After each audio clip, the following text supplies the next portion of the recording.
तुम्ही जर उन्हाळी वाळवणी रेसिपीमध्ये उपवासाची वरई साबुदाणा चकली बनवली नसाल तर हा व्हिडिओ नक्की बघा। चकली एकदम कुरकुरीत, चवीलाही मस्त होते ना। वरई साबुदाणा भिजत घालण्याचं टेन्शन, बनवायला एकदम सोपी पटकन होणारी वरई साबुदाणा चकली खायला खूप छान लागते। चकली तळल्यानंतर दुप्पट फुलते आणि बनवायला देखील अजिबात वेळ लागत नाही। चकली बनवण्यासाठी 1 वाटी वरई, काही ठिकाणी याला भगर बोलतात, आणि 1 वाटी शाबू घ्यायचा। 2 मोठे बटाटे उकडून घ्यायचे। मिरची, आलं आणि जिरे मिक्सरला बारीक करून घ्यायचे।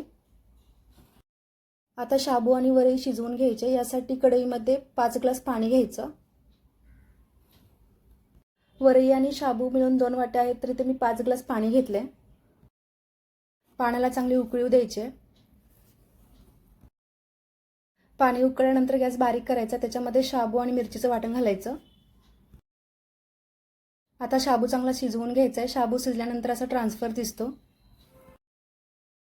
शाबू शिजेपर्यंत उकडलेले बटाटे आहेत ते खिसून घेतले। शाबू शिजले, आता याच्यामध्ये वरई घालायची।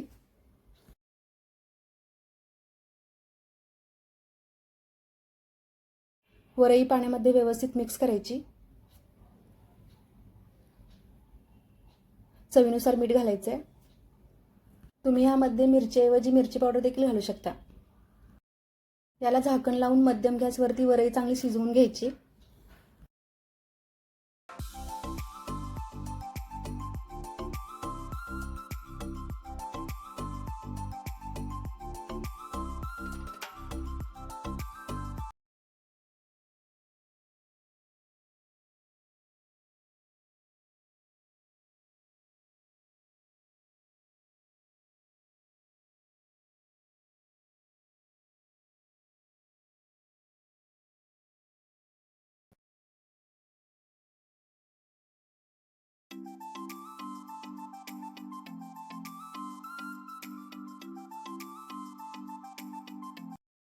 आता हे चकली बनवण्यासाठी तयार झाले। अजिबात कढईला चिकटलेले नाहीये।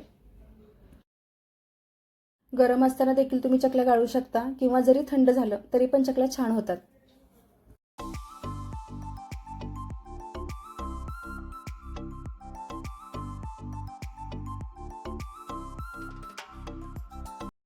आवडीप्रमाणे लहान मोठ्या आकारात चकल्या बनवून घ्यायच्या।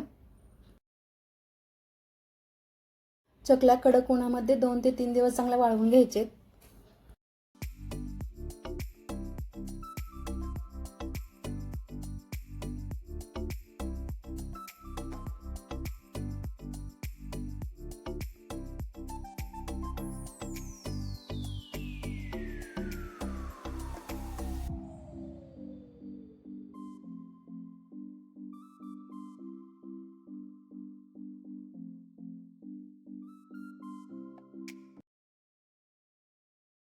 चकली चांगली वाळल्यानंतर कडक तेलामध्ये तळली की छान फुलते। वरई असल्यामुळे चवीलाही छान लागते।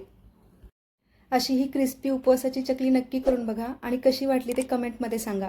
अशाच रेसिपी तसेच रांगोळी क्रिएटिव्ह व्हिडिओ पाहण्यासाठी चॅनेलला सबस्क्राईब करा। व्हिडिओ आवडला असेल तर लाईक करा, शेअर करा। व्हिडिओ पूर्ण पाहिल्याबद्दल मनापासून धन्यवाद।